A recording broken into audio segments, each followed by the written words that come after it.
Legends of the Craft. Myth, legend, and inspirational stories from Freemasonry.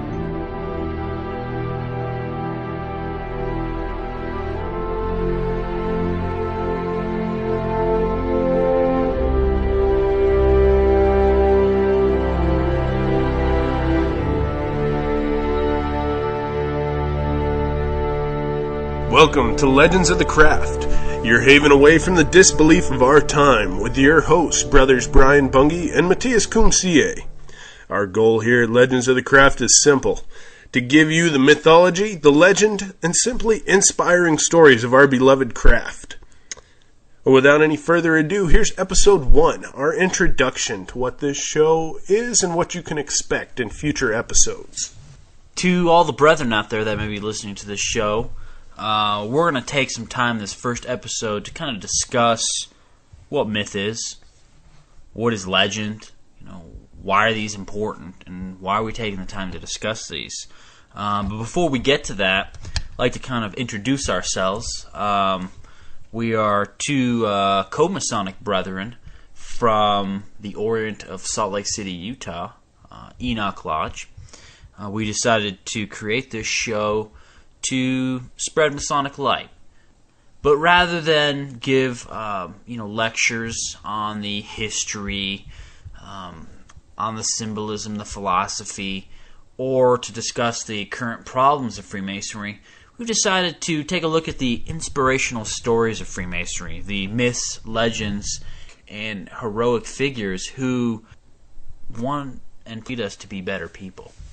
Now, we'd like to acknowledge that the current events in Freemasonry and those people that are out there covering those, there's certain podcasts we'd like to mention, Ex Oriente being one of those, and the Digital Freemason definitely one of those. We do appreciate the things that they're doing, and we think they're doing a wonderful job, which is one of the reasons that we don't feel the need to cover those areas. The job is being done quite well.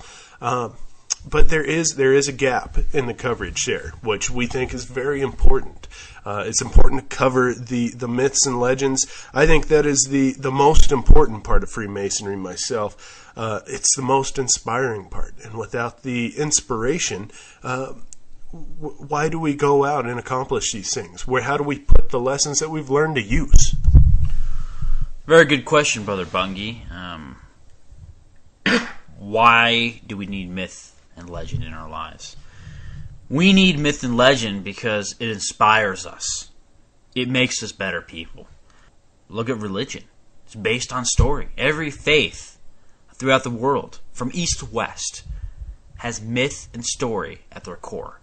It's those stories, be they Jesus or Muhammad, Krishna or Buddha, that make us want to be better people. They are stories that bring us steadfastness, courage, bravery, and honor. And without these stories, we have no hope. And so we need these stories to allow us to challenge ourselves and make us better people. Now, even when we have absolute faith in some of these stories, there's stories within the stories. The stories of Jesus Christ teaching in parables. He was using stories to inspire his followers. And the story of him telling stories has inspired another generation of followers beyond them. There's so many examples of how mythology and how legends have helped shape entire nations. What would Western society be without the Greeks, whose entire society was based on the legends of their gods, the legends of their heroes? The Spartan nation was so mighty because they believed they were ancestors of Hercules. They aspired to be just like their ancestor Hercules. And I mean, without the Greeks and without the Romans who followed them, it can be argued that there could never be an America as we have it today. And like the Spartans, who were descendants of Hercules, we as Freemasons are the descendants of Hiram Abiff. We are the representative of the widow's son. And so we should take great pride in the legends of the craft, which range from Noah and Enoch to Solomon and Hiram and Zerubbabel. There are so many great stories within the annals of Freemasonry, and it is through these stories that we every day make a little bit of progress in our Masonic careers. Now, these myths and legends they've been taught on so many different levels, and it's hard to put an exact meaning on any particular story out there, especially within the Masonic community, when so much is left to the individual to make the determination on. It depends who told the story to you. They may focus particularly on one area or another more, and it definitely depends on you and your background as to how you interpret these things and where you derive the most meaning. But Masonry, it cannot be denied how much of Masonry is based on myth and legend. And the fact that there may not be 100% archaeological fact to back these things up. There may not be videotape of King Solomon building the temple. There may not be journal entries that document all these things with 4 or 5 witnesses at a time. These things are irrelevant. To me, and I know to you, Brother Kumsie, it doesn't matter if it's 100% factual, these stories or not. The inspiration is there regardless. As long as they aren't being represented as something that's a 100% factual story, there's absolutely no harm in putting your faith in these things. I couldn't agree with you more, Brother Bungie. Whether these stories are true or not is irrelevant. The importance of these stories is what it teaches us. Myth and legend is like an onion. There are many layers to an onion, and every time you take one of those layers off, you find another. And so there's one meaning after another with all these stories. There is the literal interpretation, and with each layer you get a little more esoteric or a little deeper into the story. And that's why these stories are timeless. They're eternal. Because simply, they keep on giving. You know, once you find one truth in a story, you keep reading it, and then apparently you find more truth. And I don't think there's an end to the amount of truth these stories can give us. They are timeless. They are time immemorial. Now, there's been an issue that I've taken offense with here lately. I've noticed on a lot of the coverage of Masonry, and coverage that pertains to the world in general, it seems to be a new pastime, debunking. Debunking is the fun thing to do these days, and people have not left the myths and legends alone. It seems like a lot of people derive a lot of pleasure in figuring out any way they possibly can to disprove these stories. And people have had a hard time following the fact that the lessons these stories teach, they still pertain to you, regardless of whether these things are true or not. And it serves no purpose to debunk these myths. There are a lot of Masonic scholars out there who believe they're doing a service to the craft and to the brothers that are in it by helping them to not believe in these fairy tales anymore. I couldn't disagree more. I believe that they are absolutely damaging the craft and damaging the brothers' morale that are in it. If there's no more heroes to look up to, if there's nothing to look up to, we will become what the public sees us as. A bunch of old guys sitting in funny cars wearing funny hats. You know, it's funny, Brother Bungie, that you bring this point up, because you go to Barnes & Noble today, and what do you find on the bookshelf? Duncan's Ritual. Look to the east. Brethren listening to the show, you know what I'm talking about. Our rituals are in books all over this country and this world. At one point, these were sacred. They were secret from the public. Not because what they contain would blow their minds away, but because it was important to us. It was something that you had to learn, something you had to progress to get educated on. It was an initiatory school. But today, anybody can pick these rituals up and read all the degrees of Freemasonry. And I think it's a complete shame. and all all of the purpose of this has been to maintain some sort of public relations with the profane world. Freemasons, for some reason, want people to accept us and love us, and so they share the rituals with the public. You know, I've seen those books in the bookstores before, and honestly, I usually hide them somewhere else in the store. Behind somewhere else. If you find a Duncan's ritual stuffed somewhere it definitely shouldn't be, I might have been in that store before you. But I've noticed some other things about the rituals.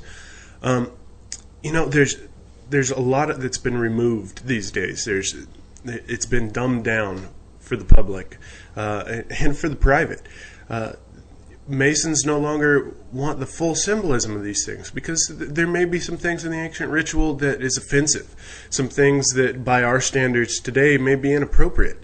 And it absolutely destroys the legend that these rituals present by altering these things to what our standards are today. So, Brother Bungie, I think there's a story that I'd like to tell right now, which I think really shows the importance of myth in a more of our modern time. In 1793, the war was over. The American Revolutionary War was over. But the peace treaty yet had to be signed. Benjamin Franklin, John Adams, a slew of our founding fathers were in Paris preparing the treaty between the English and the colonies. And George Washington remained in New York, right north of New York City, with the Continental Army. Just in case the treaty had broken down, they would be ready to continue the fight for freedom. And he had traveled away from the camp at Salzburg, where the army had been stationed, down to Philadelphia. And while in Philadelphia, word reached him that there was a mutiny brewing among his ranks back at Salzburg, that since the Continental Army had not been paid by Congress, they wished to march on Philadelphia, and they wished to demand their wages, and, if needed, destroy the government and place George Washington as their king.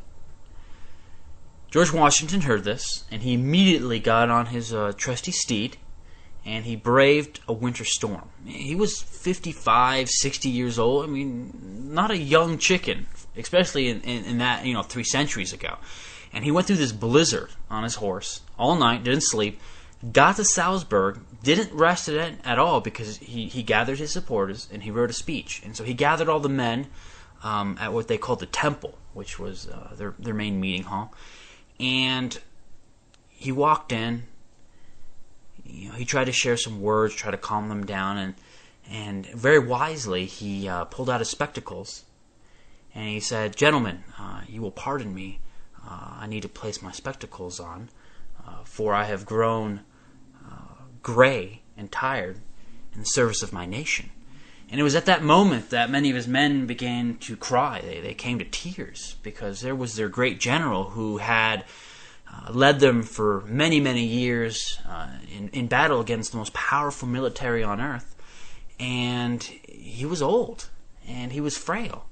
And the rebellion, the mutiny fell apart at that point. What I think so amazing about this story is that George Washington, who had fought and been leader of the rebellion against England, he hadn't received any pay for what he did. He volunteered. He placed his family at risk, and he was not a poor man. He had a great plantation, a lot of wealth. He put it all on the line. He lost a lot of it, and here he was given the opportunity to be a king. How many of us would give up the opportunity to be a king, Brother Bungie? How many of us? Not too many out there. I don't know if I could. I hope I could, but Definitely be a tough decision. Tough decision. But George Washington had ideals. And it was that day in Salzburg, 1793, that he created a myth that will go down, at least in American history, if not world history, in which he surrendered a crown. He had sacrificed his life for the ideal of liberty. That alone places George Washington on a pedestal, which I don't think anyone can touch. Anybody can say what they want about him, but that moment is a defining moment, which I think few people could have endured in such circumstances. And, at least in my opinion, makes him a hero. Now, that's exactly the kind of story that we want to cover here on the show regularly. And the import of that story is within every detail of it. If in the future people decided that the important part of the story is to know that George Washington didn't want to become a king, they could leave out some of the details about how he motivated his men, how he weathered the storms, how he did those things, and you could shorten the story because they don't think that that's important. But it destroys the myth. It destroys the humanity within the story. And it makes it very difficult to aspire to be that man when you don't know exactly what it was he had to face, when you remove the human element from the stories. Share a story that says George Washington had a chance to become a king and turned it down. That would give you the facts that you need to understand he was in that kind of situation, but how inspiring is that? It doesn't move you to accomplish anything. That doesn't help you to understand the situation that was presented before him.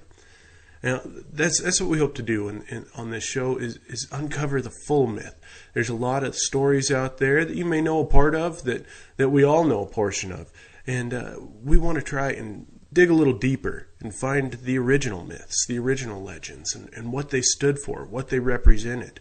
We won't go so far as to present things in their native languages. We'll go ahead and translate them to English for you. But still try to keep them as close to the source as we can. But unlike the media, we will not try to destroy these heroes. Something in our modern time that really bugs me is that a great politician steps forth, a great philosopher, a great philanthropist. And what's the first thing that our society does? Rip them apart. You find their faces all over the National Enquirer. They're in every episode of Channel E, in which they are taken apart. They're picked apart. Their lives are scrutinized, and they don't have private lives. And then society starts to not look at these people as heroes, but as people just like you and I. Not that they aren't just like us, but why do we have to destroy the heroes of the time? Why do we have to nitpick these people until there's nothing left of dignity in their character? And so we're not going to focus on, for example, George Washington, who some will say, well, he had slaves, so whatever he did that was beneficial is negated by his slavery.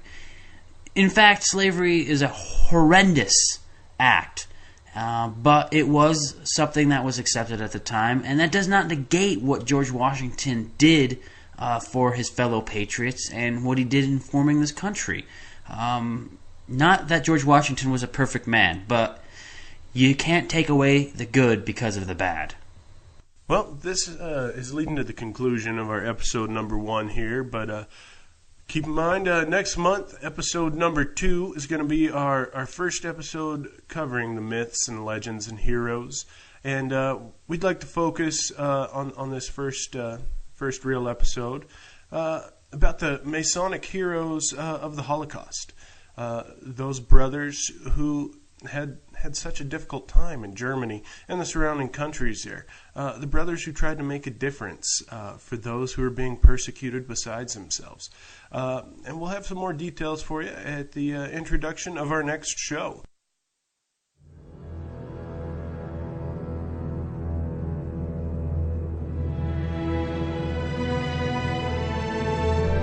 This has been Legend of the Craft. We hope you've been inspired, and we'll tune in next month for more myths and legends of Freemasonry.